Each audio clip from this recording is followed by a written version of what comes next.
речења во врска со начинот на исхрана, со нивниот начин на исхрана.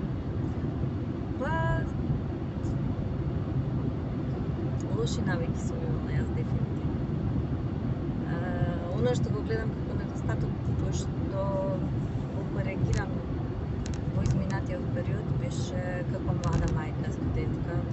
Имав сериозно лоши навики во врска со исхраната и претежно јаглојхидрати, кој што нормално, како што ви кажав, се транслираше на едно од лечењата.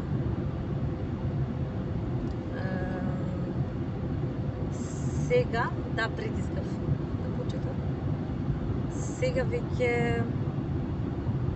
бидејќи се и возрастни лечења, а возрастни индивидуи е едниот, возрастна индивидуа е едниот, дека има 18 години. Сега веќе гледам да има избор, гледам да биде поставена на маса, да биде понудено како избор, а за изборот не правам апсолутно никаков притисок во моментот, но континуирано дискутирам која е здрава храна, какви се предметите, зашто треба да се јаде, што треба да се јаде на сапајле. Можда понекогаш реагирам малце побурно, кога ќе видам дека изборот се јаглојхидрати, бидејќи е тешко да бидеш покон дури на родител и плюс тоа да знаеш дека изборот кој што некој друг го прави е погрешен.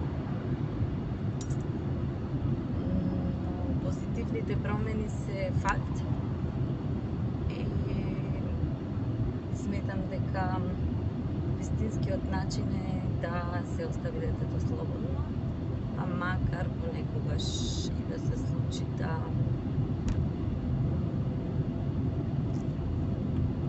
се одразат негативните навики со покачување на тежина, бидејќи дефинитивно доаѓа период кога веќе станува возрасен човек. Свесноста за храната и све оно што сте го употребувале како начин да го научите во врска со храната, веќе се освестува и почнува да се применува.